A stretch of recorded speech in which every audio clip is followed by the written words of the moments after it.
Kids, I'm going to tell you an incredible story. The story of how I met your mother. Are we being punished for something? No? Yeah, is this gonna take a while? Yes. 25 years ago, before I was dad, I had this whole other life. Hello everyone, this is Aaron from BeAwesomeInstead.com. I thought I would try to start something different over the summer. Since we really don't have any new episodes of How I Met Your Mother right now, I thought it'd be a good time to go back and begin to recap from the very beginning of the series. I didn't actually start recapping on BeAwesomeInstead.com until Woo Girls, which was in the middle of season 4. And I've always kind of felt like this made the site incomplete, and thought it'd be a great time to go back and do that. And along with going back, I thought it might be a cool opportunity to try something different. So much like some of my friends and some of the other blogs and How I Met Your Mother, just fan things that have come out, I thought maybe I'd try to talk through these episodes as well as just writing up my normal recaps. So just a couple little talking points. I'm not going to re-go through everything I type because that would just be really stinking boring for me and you, so we won't really do that. One thing that I found while trying to look back and forth through all these is it's really stinking hard to go back and recap knowing kind of where we are now, what's happened. You know, you spot all these little details that are off just by bits. And more than that, you really see where a lot of things connect that you just never have noticed before.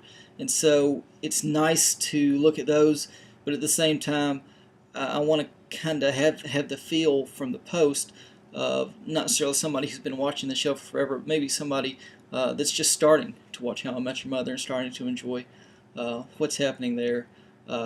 The idea for using YouTube and using blogs like this really came from a recent experience I had with WGN America, where they flew a couple of fans up, including myself, to just talk about different aspects of the show. If you watch the show, you have to know at least a little bit something about the yellow umbrella. Ted walks outside and talks about, you know, if I would have went right this day or if I would have went left. Yeah, right place, right time. And he has the yellow umbrella, so you know the whole story is important. Can't wait to see what the universe has lined up for me out there. If you want to, follow those guys. They are Meet at McLaren's, and you can get them on YouTube, Facebook, Twitter. They're a lot of fun to follow and you know, watch around with, and they've been a really cool resource for me, and I hope they are for you guys as well. One thing on Be Awesome Instead that I take a lot of pride in is our music resource. I feel like I've worked very hard, and I feel like we have one of the probably the most complete music resource on the interweb, this crazy series of tubes that it runs everything through, and really been try to be very meticulous in getting songs, and even songs that maybe aren't complete. Just going through this first episode again, I noticed some little pieces, like there is a piece when Lily and Ted and Marshall and Ranjit and Barney are all in the cab right after Ted steals the blue Smurf penis or the blue French horn, and you hear this little guitar riff.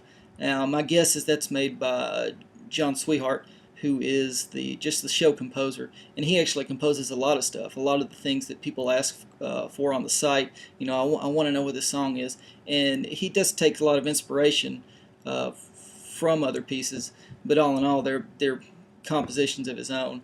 But there's a little guitar piece there that is just like a Beck song, and I had never noticed it before, so it was really cool to go back through and grab that.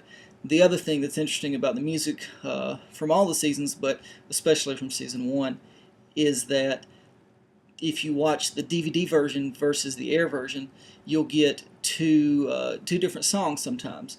Like in this episode, for example, you had Cigarettes and Coffee by Otis Redding that's played on the air version, and there's a song called I Want to Be Ready by Cool Blues that's played on the DVD, and that's played during the scene at Robin's apartment. And a lot of that's done because of copyright and how much it costs to play a certain song in syndication and things like that. but it also makes it really difficult because the air version is kind of hard to find now. Okay, meet me at the bar in 15 minutes and suit up! Watching this, it's really cool to see Barney in the first episode pull out some of these catchphrases that we're so familiar with now, like how he throws in the wait for it in the middle of phrases. In this episode, he goes, D, wait for it, nied, denied. And that's just fun. He pulls out suit up so many times.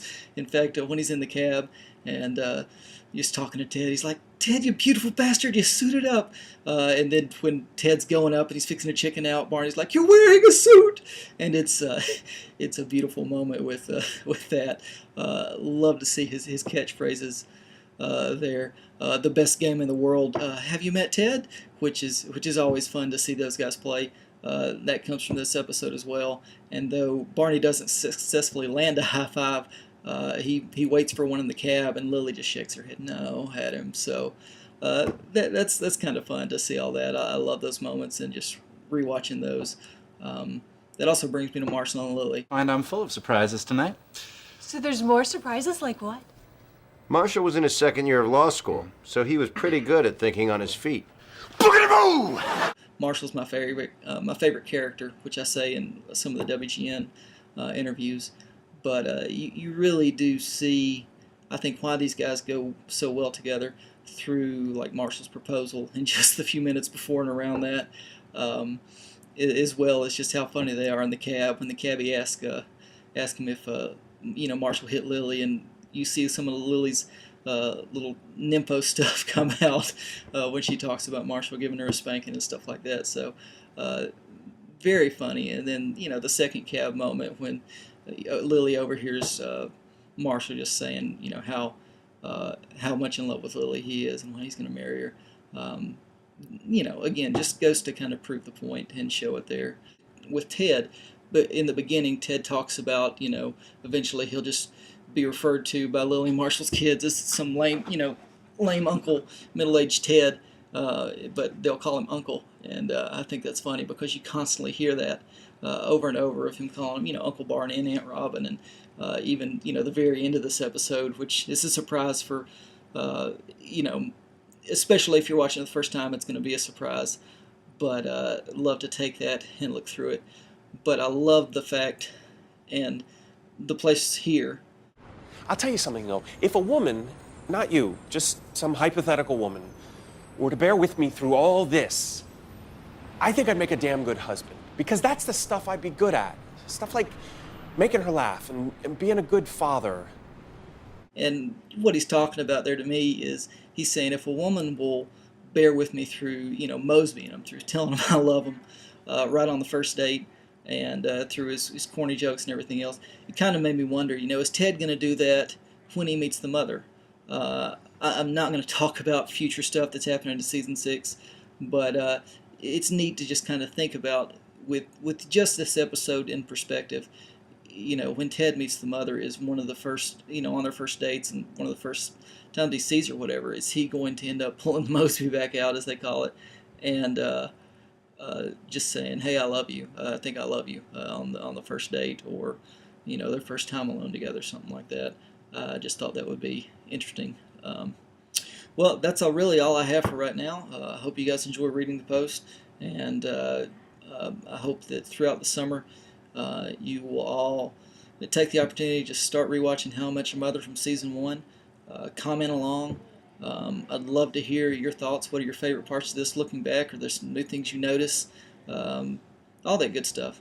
So just, play along at home, and we'll talk to you soon. Thanks.